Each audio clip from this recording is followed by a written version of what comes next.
And therefore, no one's disagreeing with the king or it's off with their head, off with their head. See, it's never off with my head. I've already bled. People from the bottom of the people that I represent, there's only one king in the north and I'm thoroughbred.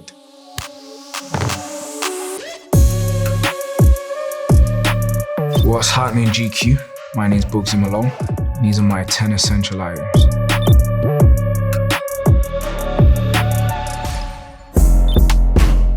Guy Ritchie. He actually got me this as a present. It's his wife's birthday party and we've been having some drinks and we're dancing, and he got me this for Christmas. He also got me this pen. So this is the pen that I write all my lyrics with. These levels to pens, and like that's the top level, you know? In the process of music videos, I got used to being on camera. Started auditioning. I think I auditioned for like Black Mirror, Top Boy. The Top Boy one, I turned up, rang the buzzer, and like a little old woman's coming answered the door and just completely thrown me off. Like I'm supposed to be playing like acting gangster. So then by the time they put the camera on and said action, because I've got no acting training, I wasn't able to like get back in character. I couldn't act gangster in front of an old lady. I couldn't do it, so I didn't get a part. And then I got a call saying that you've got another audition and it's for a Guy Ritchie film.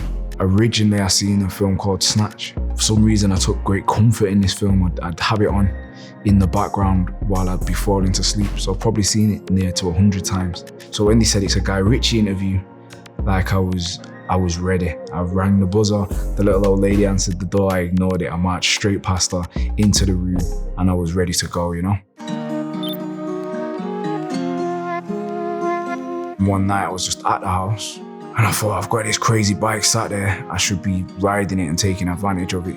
And I went out, wrong place, wrong time. A car pulled out. I woke up on the floor, you know. After the crash, I was a mess, you know.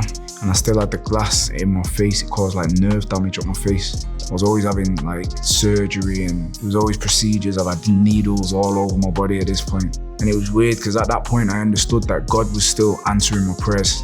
But the way that it works is you get challenged to see how much you actually want it. And in that moment, it was deep challenge. I thought, this is too soon. I'm not done enough. I'm not contributed enough yet. Because my whole like career path is that I've committed my life to inspiring others to transcend their situation. Reyes 16-ounce boxing gloves. When I'm physically strong, I'm psychologically strong. I have discipline, and discipline's a key component to success. When I was young, my stepdad introduced me to boxing. He was big into like Muhammad Ali. So Muhammad Ali was a massive inspiration. And I'd be hitting the punch bag, learning how to throw a punch, you know. I used to be on the punch bag for hours. And then my home situation kind of fell to bits, which was quite sad to see. So I ended up in the streets. So I got into some fights. I ended up in jail. And when I got out of jail, as a 16, 17-year-old kid, I walked into a boxing gym and I met a boxing coach, Bryant. And everyone had massive respect for him, you know. Bryant just kind of taught me to be a man in a lot of respects. You know, in the streets, not many people are having fair fights. Everybody's taking the pain out on each other. In a boxing gym, there's no hiding. You have to be a man. You have to stand up for yourself. I never got the chance to tell him because he passed away recently. That boxing gym and the things that he taught me saved me from a real kind of rough patch. A couple of books that have been impactful. The Secret is about the law of attraction. I discovered this book when I was probably about 19 and I was living in a little flat in Manchester. Life had got quite difficult and it basically talks about the law of attraction and the power of the mind and picturing something and almost believing that you've got it before it's even happened. The mind is a powerful tool. And then this one is Vincent van Gogh, creative inspiration. I think what drew me to Vincent van Gogh, probably the pain that he went through, but then he still woke up every day and painted. He was painting for free, but he was trying to impact people with his work. So when I was in Mexico, there was this young kid on the beach and they were selling these, I don't know if they'd made them themselves, because when I actually interacted with the kid, he was quite gangster. He's a cool kid, you know? So I was bartering with him on the price. I was like, how much do you want for that? And he's telling me a price. And I'm like, that's far too expensive. He's like laughing because he knows I've caught him out. He's hustling, you know? But I respected that the kid was hustling. It's a big skill. In the end, I told him I'd take 2. My lyric book. For me to find inspiration, I have to live some life and kind of almost forget about writing lyrics and then get back to it once I've like absorbed information, and then I can articulate it. There was a stage where I stopped writing because Lil Wayne, he said he don't need to write, so I thought it was cool not having to write the lyrics. But then it felt like the quality of my work decreased. So then I got back to writing. In fact, there's a full album in here as we speak. I mean, listen, I'm somebody that comes from the bottom. So I'm trying to create almost like a guide book without being preachy on what it's gonna take in a language that people coming from where I come from actually understand. I've always liked Batman since I was a little kid.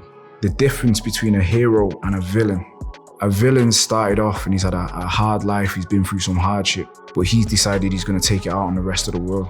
A hero, the world's been bad to him, but he's decided that he's not gonna let anybody else go through what he had to go through. That's what inspires me about Batman. I reckon I can relate to his pain. I've been drawing a long time. My mum went to art school, so it was like my pastime. I started designing trainers. This is actually the Scorpion trainer. All the greatest designs have already been designed. You can't beat nature.